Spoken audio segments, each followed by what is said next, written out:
Hello everyone, welcome to smart Scitex. आज के इस वीडियो में हम बिजनेस इकोनॉमी कॉमर्स के क्वेश्चन पेपर और इम्पोर्टेंट क्वेश्चन एंड पूरे सिलेबस के बारे में डिस्कस करने वाले हैं। एंड हाँ, मैं आपको एक ही वीडियो में पूरा यूनिट्स कंप्लीट कराने वाले हूँ। सो वीडियो को पहले अच्छे से कंप्लीट करिएगा। आपको कोई भी डाउट होगा टेलीग्राम पे शेयर करके पूछ सकते हो। टेलीग्राम लिंक आपको वीडियो डिस्क्रिप्शन में मिल जाएगा। अब वहाँ से ज्वाइन होइए एंड वहाँ से आपको कोई भी डाउट होगा या पेपर का कोई भी पीडीएफ आपको चाहिए होगा वहाँ से प्रोवाइड हो जाएगा।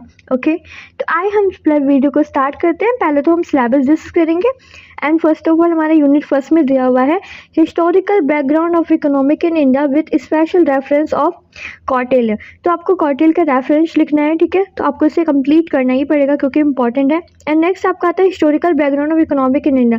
तो आपको क्वेश्चन इसमें बन सकता है इकोनॉमिक इन इंडिया के बारे में आपको बताना है, ठीक है। भारत की अर्थशास्त्र व्यवस्था आपका किस प्रकार है उसके बारे में डिस्कस करना है, ठीक है। नेक्स्ट आता है डिफिनेशन ऑफ इकोनॉमिक्स। अर्थशास्त्र की परिभाषा दीजिए, इसका अवधारणा बताइए। एंड माइक्रो और मैक्रो इकोनॉमिक्स क्या होता है इसके बारे में एक्सप्लेन करना है। Okay, method of economic study, अर्थशास्त्र की आपको शिक्षा के बारे में बताना है कि आपने अर्थशास्त्र में क्या क्या शिक्षा ग्रहण किया है एंड अर्थशास्त्र में आपने क्या क्या ज्ञान प्राप्त किया उसके बारे में बताना है, ठीक है। Economics law and their nature के बारे में एक्सप्लेन करना है। इसका नेचर पढ़ लीजिएगा, प्रकृति क्या है इसके बारे में पढ़ लीजिएगा। And significance of economic, basic problems of economics, ठीक है। इसमें थोड़ा थोड़ा आपको कंप्लीट करना है। बेसिक इकोनॉमिक भी पढ़ लीजिएगा और सिग्निफिकेशन इकोनॉमिक भी कंप्लीट कर लीजिएगा, ठीक है। आते हैं यूनिट सेकंड में हमारा दिया हुआ है, यूनिट सेकंड में देख लीजिए, कंप्लीट कर लेते हैं। एंड फर्स्ट ऑफ ऑल सबसे इंपॉर्टेंट है हमारा इलास्टिक ऑफ डिमांड। लेकिन इलास्टिसिटी ऑफ डिमांड बहुत इंपॉर्टेंट क्वेश्चन है आपका, इसमें नोट करिए क्योंकि आपका इससे रिलेटेड आपके 2-3 क्वेश्चन बनेंगे। जैसे इसमें concept of measurement of elasticity and demand पूछा है, तो ये क्वेश्चन आपका आने ही वाला है। नेक्स्ट इसमें पूछा है price income cross elasticity.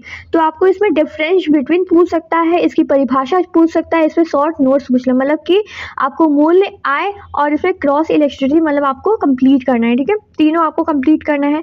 And next आते हैं एवरेज रेवेन्यू बतानी है आपको, ठीक है। औसत आपको बताना है इसका, मार्जिनल रेवेन्यू बतानी है, इलास्टिसिटी ऑफ डिमांड बतानी है, ठीक है। इसमें आपको कंप्लीट करना है पूरा, एवरेज और मार्जिनल दोनों पढ़ लीजिएगा, ठीक है। डिटर्मिनेशन ऑफ इलास्टिसिटी और डिमांड पढ़नी है। इंपॉर्टेंट बहुत अच्छे से कंप्लीट करिएगा क्योंकि आपका ये क्वेश्चन जरूर बनने वाला है। Importance of elasticity of demand, ठीक है, इसमें कंप्लीट करना है। ओके, एंड नेक्स्ट आता है यूनिट थर्ड में हमारा दिया हुआ है फैक्टर्स ऑफ प्रोडक्शन बताना है, land, labour and division of labour. तो लैंड और लेबर में आप डिफरेंशिएशन पढ़ लीजिएगा, इसमें अंतर पढ़ लीजिएगा, ठीक है। भूमि और मजदूरी के बारे में कंप्लीट करिएगा। एंड एफिशिएंसी ऑफ लेबर पढ़ना है, कैपिटल पढ़ना है, ऑर्गेनाइजेशन एंड एंटरप्राइजेस के बारे में पढ़ना है। थोड़ा थोड़ा आपको सारी चीज़ें कंप्लीट करते हुए चलिए, मतलब कोई भी टॉपिक आप स्किप मत करिए क्योंकि समझ में आ रहा है आजकल ये क्या है कि हमारा जो पढ़ के जाते हैं ना उससे थोड़ा सा रिलेटेड क्वेश्चन भी पुटअप करता है, एग्जैक्टली नहीं पुटअप करता है, ठीक है।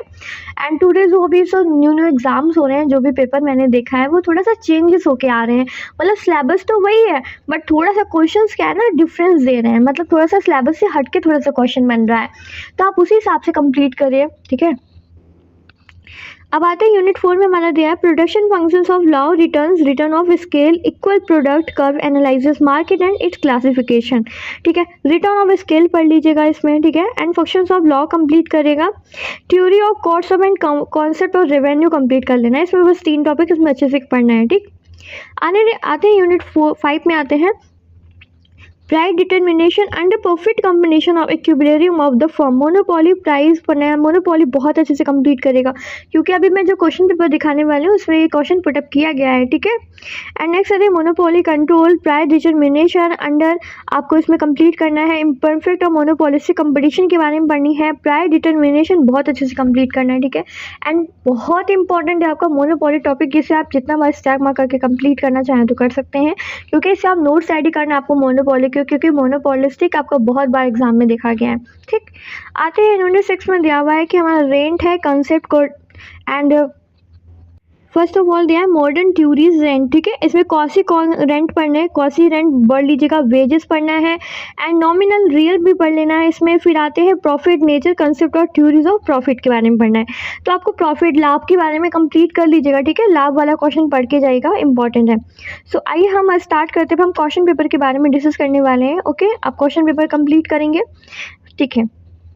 हाँ, तो बिजनेस इकोनॉमिक्स का क्वेश्चन पेपर पूरा देखने वाले हैं, जिसमें मैं आपको कुछ क्वेश्चंस के आंसर भी बताऊंगी। पहले इसमें पूछा है, जिस प्रकार चलने के दाएं और बाएं पैरों की आवश्यकता होती है, उसी प्रकार अर्थशास्त्र के वैज्ञानिक अध्ययन के लिए निगमन एवं आगमन दोनों प्रणालियों का आवश्यक है, समझाइए। जैसे कि इसमें ये दिया हुआ है, आपका हो सकता है कि कौटिल्य के सिलेबस है, तो कौटिल्य के बारे में पूछ सकता है, ठीक है। तो कौटिल्य से रिलेटेड क्वेश्चन पढ़ के जाइएगा। और हाँ, भारत की अर्थव्यवस्था के बारे में पढ़ लीजिएगा, वो भी इंपॉर्टेंट, इंडियन इकोनॉमिक, ठीक है।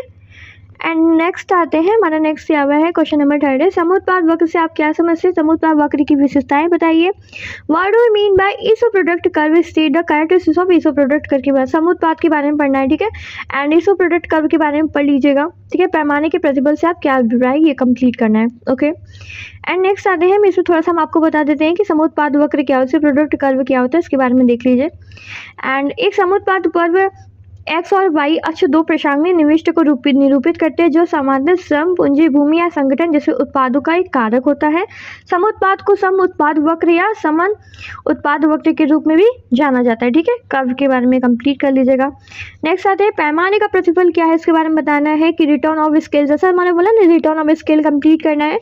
तो पैमाने के प्रतिफल से आप क्या समझते हैं, इसके बारे में देख लीजिए। पैमाने का प्रतिफल क्या होता है, जैसे कि पैमाने का प्रतिफल क्या होता है, तो वैज्ञानिक दृष्टिकोण से पैमाने का इससे प्रतिफल से अभिप्राय है, जब उत्पादन के साधनों की मात्रा इस प्रकार बढ़ाई जाती है कि साधनों का अनुपात अपरिवर्तित रहता है, उत्पादन उसी समानुपात में बढ़ता है जिसमें साधनों की वृद्धि होती है, ठीक है। अन्य शब्दों में कह सकते हैं कि साधनों की मात्रा दोगुनी होती है, उत्पादन भी दोगुना हो जाता है। जब पैमाने का प्रतिफल बढ़ता है तो साधन की मात्रा भी दोगुनी होती है और उत्पादन भी दोगुना हो जाता है, ठीक है। आइए तो हम नेक्स्ट क्वेश्चन देखते हैं। हमारा दिया हुआ है, सम सीमांत उपयोगिता के नियम बताना है, law of equality, marginal utility बतानी है, इसे लॉ ऑफ मैक्सिमम भी कहते हैं और इसे लॉ ऑफ इक्यू मार्जिनल यूटिलिटी भी कहते हैं, ठीक है। दोनों एक ही होता है। सीमांत उपयोगिता नियम के बारे में आपको बताना है, ओके। तो इसके बारे में भी आपको मैं थोड़ा सा बताऊंगी। पहले हम मांग का नियम पढ़ लेंगे एंड मांग का लोच, क्योंकि बहुत इंपॉर्टेंट है दोनों हमारा क्वेश्चन, ठीक है। मांग की लोच एंड लॉ ऑफ इलेक्ट्रिसिटी और डिमांड और लॉ ऑफ डिमांड के बारे में दोनों कंप्लीट करना है, ठीक है। तो पहले मांग का नियम देख लेते हैं। मांग के नियम के बारे में दिया है कि अर्थशास्त्र एक मूलभूत सिद्धांत है जो बताता है कि उचित कीमत पे उपभोक्ता किसी वस्तु की कम मात्रा की मांग करेंगे। मांग घटती है सीमांत उपयोगिता के नियम की उत्पन्न होती है। यह तथ्य है कि उपभोक्ता सबसे पहले अपनी सबसे जरूरी जरूरतों को पूरा करने के लिए आर्थिक वस्तु का उपयोग करते हैं, ठीक है। मांग का नियम का मतलब वो यही होता है कि आप जो भी वस्तु का मांग करते हैं या उसकी मांगे जो घटित होती है उसमें कम मात्रा में अगर मांग करेंगे तो उसका जो है सीमांत उपयोगिता नियम जो होता है उसका वो बढ़ जाता है, ठीक है। तो इसी नियम के अनुसार आपको पूरा कंप्लीट करना है, ओके। एंड आते हैं दूसरा हमारा दिया है, मांग की लोच क्या होती है। मांग का लोच का अर्थ है कि किसी उत्पाद या सेवा की मांग में बाहरी कारकों जैसे उत्पाद के नियम, विकल्प की उपलब्धता और बाजार के रुझान आदि में परिवर्तन के अनुपात में अनुमानित परिवर्तन होते हैं। तो ठीक है, मांग की लोच करते किसी उत्पाद या सेवा की मांग में बाहरी कारकों जैसे उत्पाद की कीमत, विकल्प की उपलब्धता और बाजार के रुझान आदि में परिवर्तन में अनुपात में अनुपातिक परिवर्तन कहलाता है, ठीक है। जो भी किसी अगर मतलब वस्तु में अनुपात के रूप में कोई भी अगर कुछ बढ़ता है तो वो मांग की लोच कहलाती है, ठीक। एंड नेक्स्ट आते हैं, हमारा क्वेश्चन है 5th में दिया, वितरण की सीमांत उपयोगिता नियम के बारे में बताना है, लगान सिद्धांत क्या है इसके बारे में कंप्लीट करना है, ठीक है। तो सीमांत उपयोगिता सिद्धांत का नियम कहता है कि पूर्ण इस प्रतिस्पर्धा के तहत उत्पादन के प्रत्येक कारक की कीमत उसके सीमांत उपयोगिता के बराबर होती है, ठीक है। कारक की कीमत उद्योग द्वारा निर्धारित की जाती है। फर्म में किसी भी दिए गए कारक की उस संख्या को नियोजित करने के जिस प्रकार कीमत के सीमांत उपयोगिता के बराबर हो, ठीक। तो मतलब इसका कहने का मतलब यही है कि पूर्ण प्रतिस्पर्धा के तहत उत्पादन के प्रत्येक कारक की कीमत उसकी सीमांत उपयोगिता के बराबर होती है। मतलब उत्पादन की जो भी कीमत होती है वो सीमांत उपयोगिता की कीमत के बराबर होती है, ठीक है।